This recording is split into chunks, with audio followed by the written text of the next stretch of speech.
특히 예전에는 이 성을 함락하느냐 그걸 지키느냐 이러한 싸움들이 참 많았어요. 성을 공격해 들어가는 우리가 공성전 이렇게 말하고 성을 수비하는 것을 수성전이라고 말하는데, 역사적으로 볼 때 많은 역사학자들도 말하고 기록에도 보면 공성전과 수성전 어느 쪽이 더 어려울까? 공격하는 쪽과 수비하는 쪽 누가 더 어렵겠어요? 기록에 의하면 실질적으로 공격하는 쪽이 수비하는 쪽에 최소한 3배의 병력이 있어야 된다고 그렇게 기록을 하고 있거든요. 손자병법에도 보면 이 성을 공격하려면 최소한 3개월은 준비해야 된다라고 이렇게 말을 해요. 그렇게 준비하고 3배의 병력으로 공격을 하여도 사실 공격하는 쪽에서는 더 막대한 그러한 그 손실을 각오해야 한다고 그렇게 이야기를 합니다. 그만큼 성을 공격한다는 것이 무척 힘들고 어려운 거예요. 하물며 전능하신 하나님이 우리의 성에 함께하고 계시면 어떠할까? 오늘 말씀에 그렇게 말하고 있지 않습니까? 하나님이 이를 견고하게 하시겠다고 그렇게 말합니다.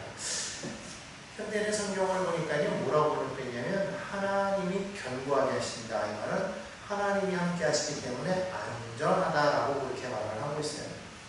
우리가 안전하게 되는 것은 그 성이 튼튼해서도 있겠지만 그 성이 하나님이 함께 하시기 때문임도 우리가 분명히 기억해야 되는데, 여러분 우리가 아는 것처럼 원수마귀는요 얼마나 우리를 넘어뜨리려고 계속해서 우리에게 다가와서 공격하지 않습니까? 성경을 보면 우는 사자와 같이 두루 다니며 삼킬 자를 찾는다고 그렇게 말씀하고 있어요. 그만큼 사단은 우리를 넘어뜨리려고 해요. 우리 성을 점령하려고 하는, 우리 마음을 점령하고 우리 몸을 점령하고 환경을 점령하려고 하는 거예요.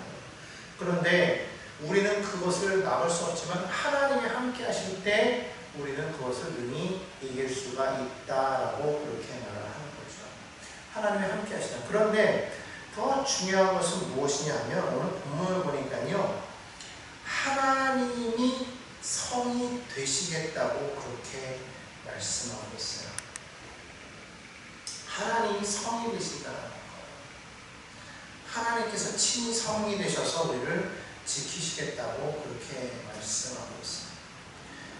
그러니까 하나님이 직접 성이 되시는 거예요. 하나님이 성이 되시니까 아까 원수마귀가 우리를 넘어뜨리려고 해도 실제로는 우리는 안전할 수밖에 없어요. 왜냐하면 철벽 요새이기 때문에. 자, 오늘 여기 성경을 보니까요 이렇게 말하죠. 3절에 보니까 하나님이 그 여러 군중에서 자기를 요새로 알리셨다. 내가 너와 함께하고 있을 뿐만 아니라 내가 곧 성이다 라고 말씀하십니다. 이 하나님 자체가 성이 되시는 거예요. 그럼 얼마나 안전합니까? 그러니까 우리가 그분 안에 거하면 우리는 안전할 수밖에 없다는 것이죠. 철벽이기 때문에. 오늘날을 우리가 보면은요 너무 지금 힘들고 어려운 그런 시대를 살아가고 있어요. 정말로 많은 위험들이 막 지금 다가오고 있어요. 언제 어떤 일이 다가올지 모른다는 것이죠. 뭐 지나가다가 갑자기 위에서 창문이 떨어져서 사람이 다치거나 죽는 경우도 있고, 창 갑자기 달려 들어와서 다치거나 죽는 경우도 있고, 여러 가지 많은 일들 이렇게 보지 않습니까? 뉴스를 보면 정말 희한한 일들 너무나도 많이 있는데, 그럴 때 우리는 연약하기 때문에 그것을 어떻게 우리가 막을 수 있겠어요? 하나님이 보호하셔야죠. 어떻게 보면 우리가 하루하루 살아가는 것 자체가 그것이 정말 기적이라고 말할 수가 있습니다. 하루 살아가는 것이 기적인 거예요. 예전에 보면 예전에 그런 그림이 있었어요. 이렇게 한 사람이 남자인지 여자인지는 모르겠어요. 여성 같아요. 옷을 입고서 이렇게 무릎 꿇고 앉아서 손을 모으고 이렇게 하늘을 보면서 기도하는 그런 그림이 있어요. 그럼 거기에 꼭 뭐라고 적혀 있었냐면 오늘도 무사히라는 그러한 그 글이 적혀 있었거든요. 그래서 참 집집마다 그 그림이 아주 많이 달려 있었던 그런 때가 있었어요. 근데 정말 오늘날 그 문구가 막 생각이 나는 거예요. 오늘 하루도 무사히, 오늘도 안녕하십니까? 라고 말합니다. 우리나라 사람들을 만날 때마다 안녕하세요 라고 말하잖아요. 참 그 말이 얼마나 정말 오늘날 살아가는 우리에게 딱 맞는 말인지 모르겠어요. 안녕하십니까? 히브리어로 말하면 샬롬이죠. 히브리 사람들도 만나면 서로 그렇게 얘기하잖아요. 평안하며 샬롬.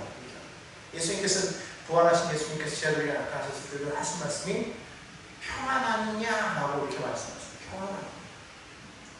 이 세상을 살아가는데 하루하루를 살아가는 데 있어서 하루를 그렇게 살아가는 것 자체가 얼마나 우리에게 큰 은혜임을 깨닫는 그런 말씀이 아닐 수가 없습니다. 샬롬이라 평안이라. 하루에도 여러 가지 많은 수많은 일들이 같이 일어나기 때문에 오늘날 특별히 사건사고가 많기 때문에 그럴 때 우리가 어떻게 샬롬할 수가 있는가? 하나님 우리 가운데 함께 하실 때 샬롬할 수가 있다는 거죠. 그래서 시인은 뭐라고 말하느냐? 마지막 절 14절에 보니까 이렇게 말하죠. 하나님은 영원히 우리의 하나님이시다. 하나님은 자기가 요새라고 말씀하시는데 그 요새 되신 하나님이 우리를 견고하게 안전하게 지키시는데 그 하나님은 우리의 영원한 하나님 되시겠다라고 그렇게 시인은 고백하고 있다는 거예요. 그러니까 정말 우리에게 있어서 필요한 건 뭐냐면 하나님이 나의 하나님이다라고 말하는 그런 고백이 필요하다는 거예요. 하나님을 자기의 하나님으로 삼고 사는 자는 복이 있다라고 성경을 말하죠. 시편 146편 5절에도 말하지 않습니까?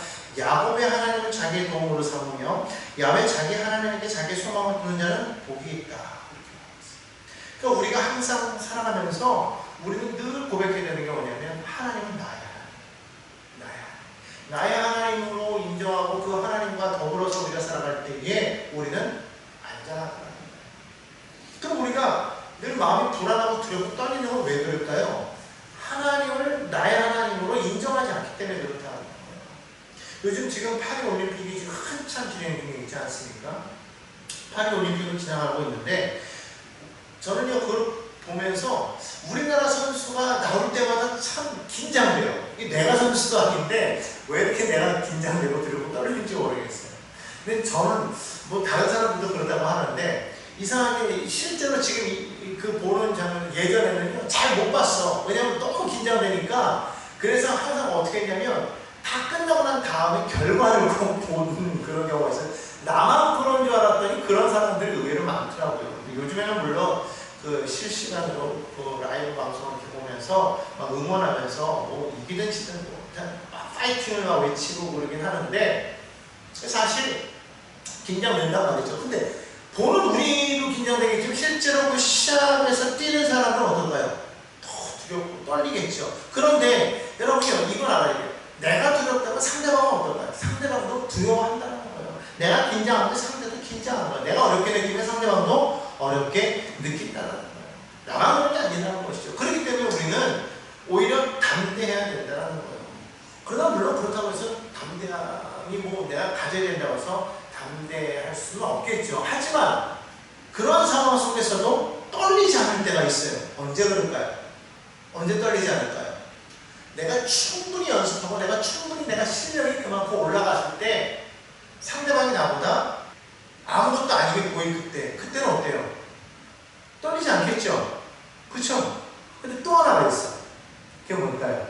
이건 좀 약간 이상한 말이지만 심판이 내려줄 때예요. 가끔 보면은 시합을 할 때 심판이 오심이 나가지고 우리 편이 막 질 때 막 화를 내잖아요. 저럴 수가 있어. 어쩌고 막 그렇게 막 화를 내는데 근데 그 심판이 우리 편을 들면 심판 최고라고 막 그런 데 있어요. 이번에도 왜 그 한 선수가 심판에 오심에 의해 가지고 약간 좀 불미스럽게 졌단 말이죠. 육도에서 그런 걸 보면서 우리는 막 그랬는데 그 선수가 그러더라고요. 자기는 은메달도 만족한다 하면서 심판도 경기 중에 하나다 이거예요.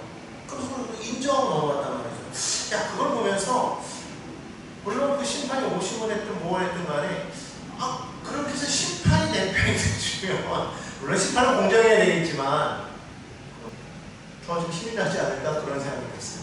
꼭 그래서는 아닌데 그걸 말하는 게 아니라 전능하신 하나님이 내 편이 되신다면 이 세상에서 했던 모든 싸움에서 하나님 내 편이 되신다면 그럼 우리는 일단은 이게 싸움을 하는 게 아니겠느냐 이 말을 하는 것이죠. 그럼 어떻게 할 때 하나님이 내 편이 되시냐는 거예요.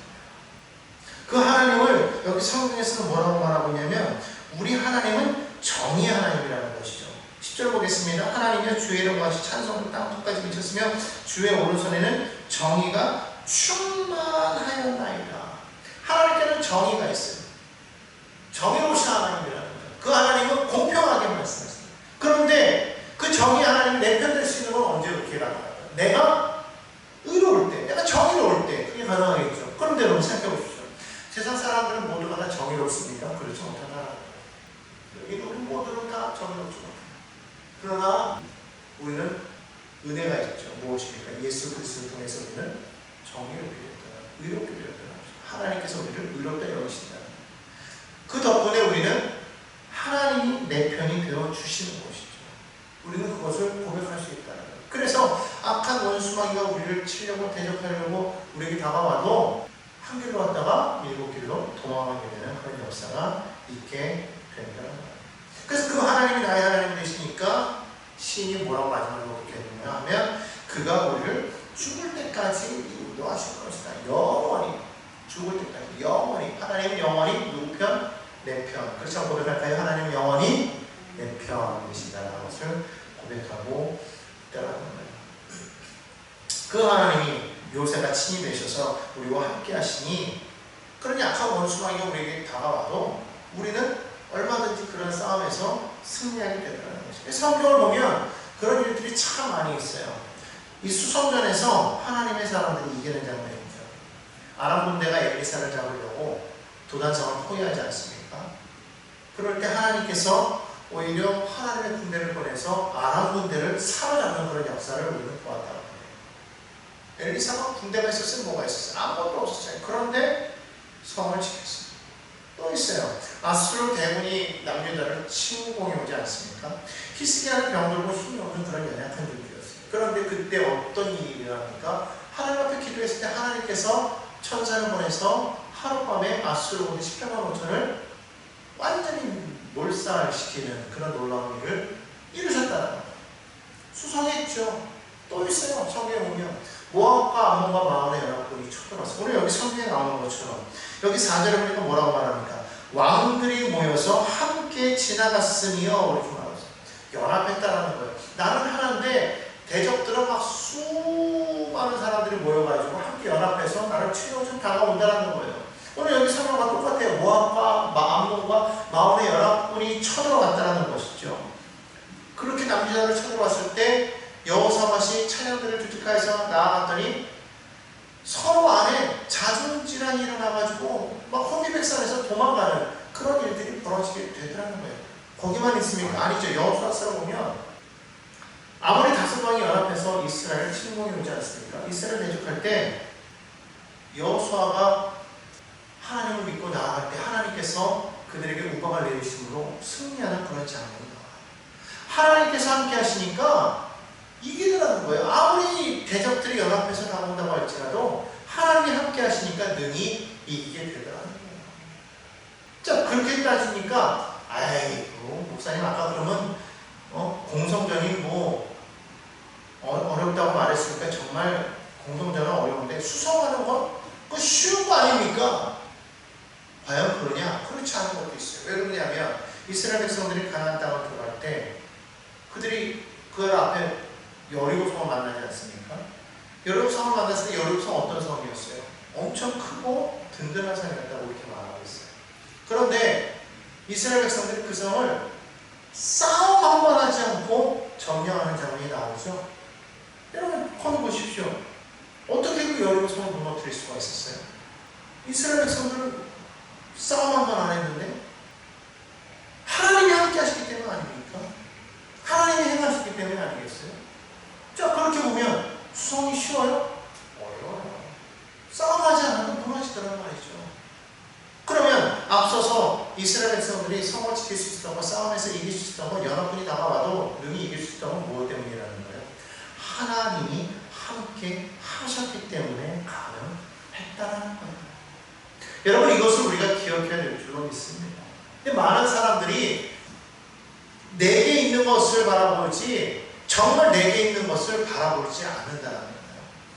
이게 무슨 말이냐면 나에게 있는 재능, 능력, 아니면 재료, 배경, 물질, 뭐 어떤 지원하는 모든 것들, 사람, 뭐 이런 것들을 바라보면서 그것만 바라보지 정작 우리가 바라봐야 될 것, 내 안에 정말 하나님이 함께하고 계시는가를 바라보지 않는다는 거예요. 그러니까 두려울 수밖에 없지. 여러분 블레셋과 싸울 때 사울 왕이 왜 두렵고 떨었습니까? 골리앗만 바라봤지 전능하신 하나님을 바라보지 않았기 때문 아니겠어요? 왜 이스라엘 백성들이 40일 동안 가나안 땅을 정탐하고 와서 왜 10명의 정탐꾼들은 그렇게 마음이 녹았어요?